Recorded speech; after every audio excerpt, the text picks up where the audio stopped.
Well, what have we here? Identical twins or fraternal twins? Cartridges that became what they should have been in the first place. A little bit of Monday morning quarterbacking on this episode of Ron Spomer Outdoors.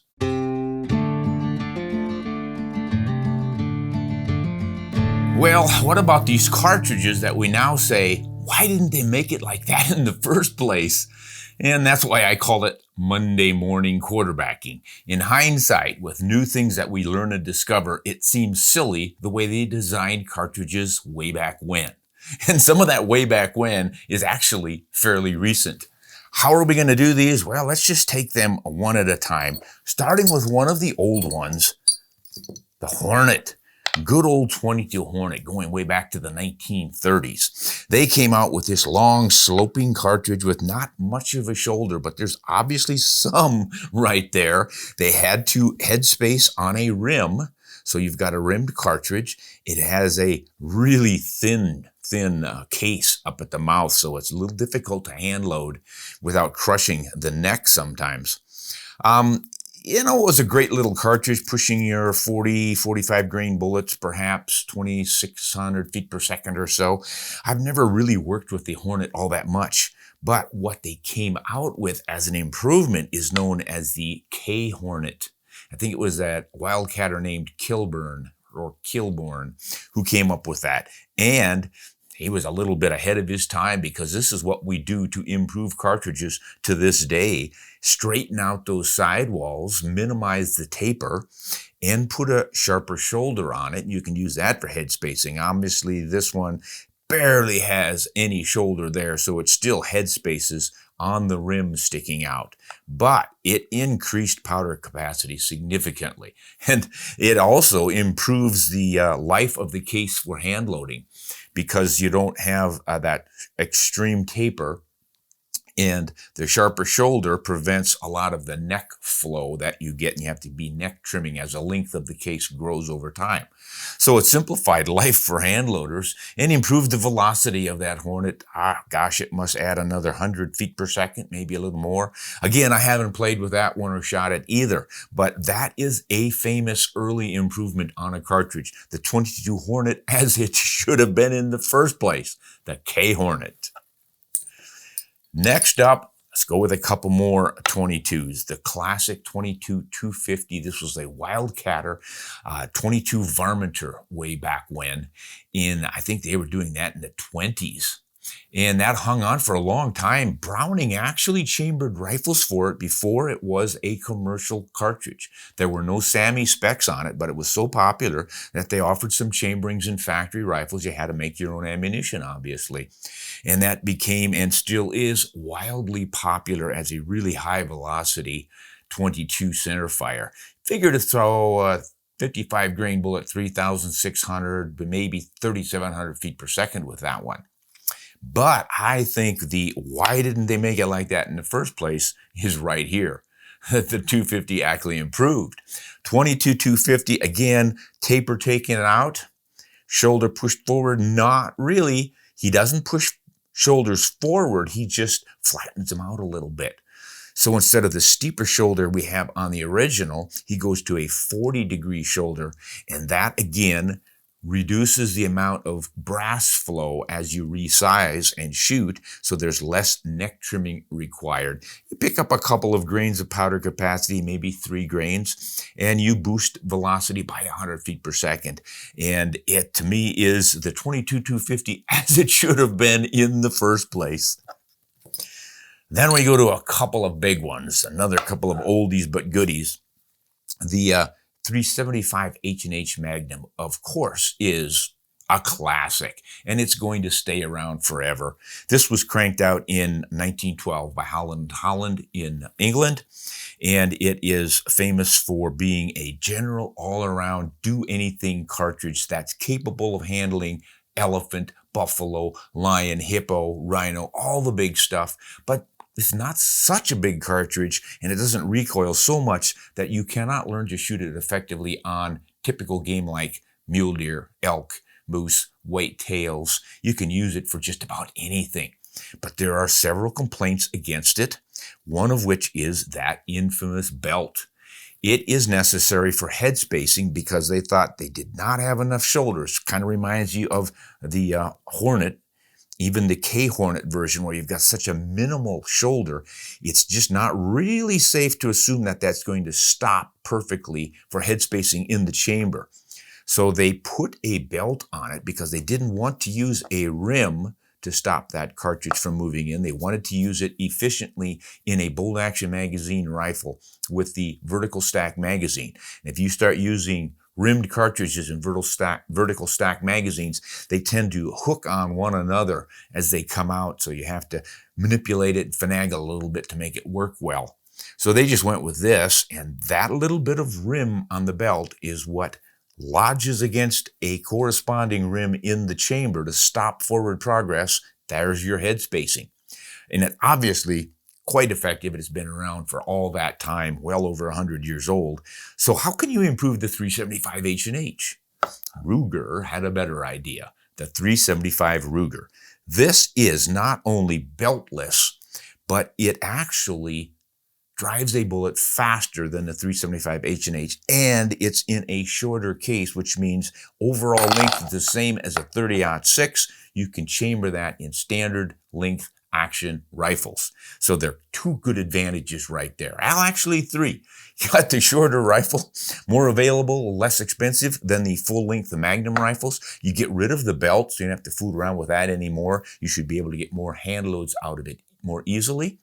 And you've got increased velocity. What's not to like? Too bad they didn't make the classic 375 H&H like this in the first place. Then we've got a couple of moderns. The 270 WSM, 2002, I think that came out, and it pretty closely replicates the ballistics of the 270 Weatherby Magnum in a really short case. This is a true short action. And golly, that makes for a lightweight, handy little rifle. And still you're going faster with your 277 bullets than you can with a standard length 270 Winchester. So what's not to like? Well, other than the fat case and the 35-degree shoulder angle, which some say impedes function sliding that cartridge into battery. I have not found it to be a problem, but in some rifles it sometimes is. Now, that argues against it. But the bigger argument now that they've come out with the 6.8 Western is why didn't they make the 270 like this in the first place? What is the difference? Well, you look at these two and there's just a little bit of shoulder pushback on the 6.8, but it's got a longer, sleeker bullet on it. Well, why not just load that long, sleek bullet on the 270 WSM? Because it would then get a little bit too long to fit in the magazines of those short action rifles. And this one is designed so that these really long boat-tailed bullets just come down to about the shoulder-neck junction without impeding into the powder space. And then you don't have to worry about that little donut raised ridge that builds up inside when you hand load again and again, and simplifies life quite a bit. But the biggest improvement is the twist rate in the rifling. Back in 2002, when they designed this 270 WSM, they were still thinking traditional bullets. And a 150 grain Spire Point bullet, Spire Point boat tail, was about as long as they got. So you only needed a standard twist rate of 1 in 10, which is what the old 270 Winchester has always had, to stabilize those bullets. They just were looking to drive them faster in a more efficient, shorter action rifle.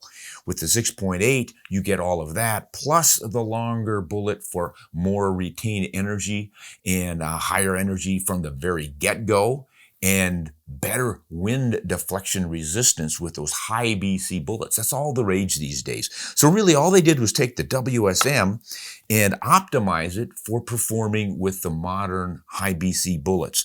Why didn't they make the WSM like that in the first place? Well, the answer is fairly simple. They just really weren't onto those long high BC bullets back then. They were still operating on the principle of maximum point blank range. You wanted your bullet to get farther down range in case you misjudged the distance, because laser rangefinders only came on the market in 1999, and people were still getting used to this idea of knowing exactly how far away that animal was. When you know that, you can begin to take advantage of high BC bullets because you can compensate for the drop because it's consistent. And then you just dial your scope turret. I don't think they had any turret dialing back in those days. Or you get a ballistic reticle so you can select a different aiming point matching up to the drop of your bullet at those distances. Then the only thing you have to worry about is the increased wind deflection at range, and that's why you want the high BC bullets. So yeah, the 270 Winchester I think is still an outstanding cartridge with 150 grain bullets, but if you want to shoot 165s, 170s, even 175 grain bullets in a 270, 6.8 Western is what it became. Maybe it should have been that in the first place. And our final candidate for today is the 280 Remington, which really is a great cartridge that never lived up to its potential until, once again, Mr. Ackley came along with an improvement. And as you can see, there's a little bit of taper taken out of it, shoulder pushed forward, sharpened to that 40-degree angle. You actually do not change the contact point on the shoulder for head spacing. You just flatten it out. So it looks like it's really been pushed forward, but it's really been flattened out a little bit. Again, you increase 3 grains or so of powder. You pick up about 100, 150 feet per second of increased velocity, and you get all the advantages of having that cartridge that is more reloadable and has longer life with less neck trimming. Why didn't they make the 280 like that in the first place? Guys, we've got to realize that all of these things evolve over time. I mean, you go back to the early days of cartridges and you were straight walled with a rim on every one of them. Think 4440 Winchester. That was the first center fire cartridge instead of a rim fire. So they kept the rim for head spacing. Then they got tumbled to the idea of necking it down to get a bottleneck and realized they can then use the shoulder for head spacing. So they got rid of the rim. We're beginning to get a more modern cartridge. And once they got into the belted Magnums, well, that worked quite well. And not everyone was hand loading back in those days. They didn't worry about longevity on your case life. So the belt wasn't really an issue. But we figured that out later and decided we'd go beltless and wider instead of just making things longer and longer. And we played around, and this is how things evolve.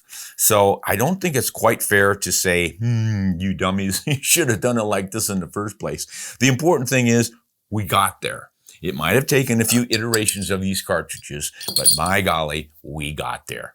And the sweet thing is, whether you shoot the older version or the modern version, we've got more than enough trajectory, more than enough horsepower to handle all of our hunting chores. And then we just get to decide what we would prefer. Do you want the old original, or do you want the new and improved version of fraternal twins on our cartridges that should have been made the way they're now made? And that's it. Now, if you've got some other great ideas for these kinds of cartridges, send them in and maybe we'll cover another batch in the future. Cartridges that became what they should have been in the first place. Hunt honest and shoot straight.